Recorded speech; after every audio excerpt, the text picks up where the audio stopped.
सबसे ज्यादा पुण्य किसका? तीसरी कहानी। बेताल 25। वर्धमान नगर में रूपसेन नाम का राजा राज करता था। एक दिन उसके यहाँ वीरवर नाम का एक राजपूत नौकरी के लिए आया। राजा ने उससे पूछा कि उसे खर्च के लिए क्या चाहिए, तो उसने जवाब दिया, 1000 तोले सोना। सुनकर सबको बड़ा आश्चर्य हुआ।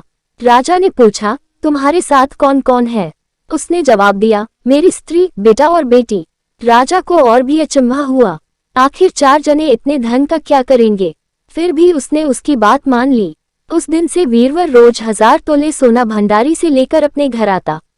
उसमें से आधा ब्राह्मणों में बांट देता, बाकी के 2 हिस्से करके एक मेहमानों, वैरागियों और सन्यासियों को देता और दूसरे से भोजन बनवाकर पहले गरीबों को खिलाता। उसके बाद जो बचता उसे स्त्री बच्चों को खिलाता, आप खाता। काम ये था कि शाम होते ही ढाल तलवार लेकर राज के पलंग की चौकीदारी करता। राजा को जब कभी रात को जरूरत होती, वह हाजिर रहता। एक आधी रात के समय राजा को मरघट की ओर से किसी के रोने की आवाज आई। उसने वीरवर को पुकारा तो वह आ गया। राजा ने कहा, जाओ पता लगाकर आओ कि इतनी रात गई ये कौन रो रहा है और क्यों रो रहा है। वीरवर तत्काल वहां से चल दिया। मरघट में जाकर देखता क्या है कि सिर से पांव तक एक स्त्री गहनों से लदी कभी नाचती है, कभी कूदती है और सिर पीट पीट कर रोती है, लेकिन उसकी आंखों से एक बूंद आंसू की नहीं निकलती। वीरवर ने पूछा, तुम कौन हो, क्यों रोती हो? उसने कहा, मैं राजलक्ष्मी हूँ। रोती इसलिए हूँ कि राजा विक्रम के घर में खोटे काम होते हैं, इसलिए वहां दरिद्रता का डेरा पड़ने वाला है। मैं वहां से चली जाऊंगी और राजा दुखी होकर 1 महीने में मर जाएगा। सुनकर वीरवर ने पूछा, इससे बचने का कोई उपाय है? स्त्री बोली, हाँ है। यहाँ से पूरब में 1 योजन पर एक देवी का मंदिर है। अगर तुम उस देवी पर अपने बेटे का शीश चढ़ा दो तो विपदा टल सकती है। फिर राजा 100 बरस तक बेखट के राज करेगा। वीरवर घर आया और अपनी स्त्री को जगाकर सब हाल कहा।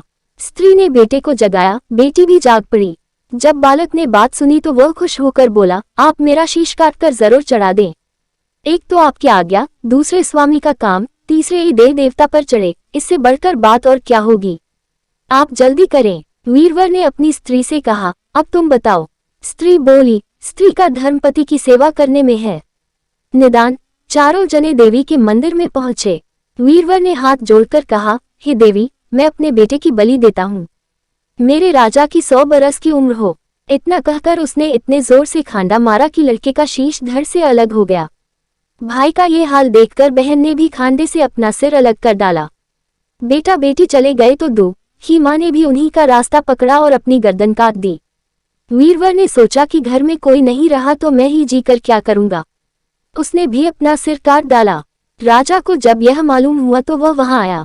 उसे बड़ा दुख हुआ कि उसके लिए 4 प्राणियों की जान चली गई। वह सोचने लगा कि ऐसा राज करने से धिक्कार है। ये सोच उसने तलवार उठा ली और जैसे ही अपना सिर काटने को हुआ कि देवी ने प्रकट होकर उसका हाथ पकड़ लिया। बोली, राजन, मैं तेरे साहस से प्रसन्न हूँ। तू जो वर मांगेगा सो दूंगी।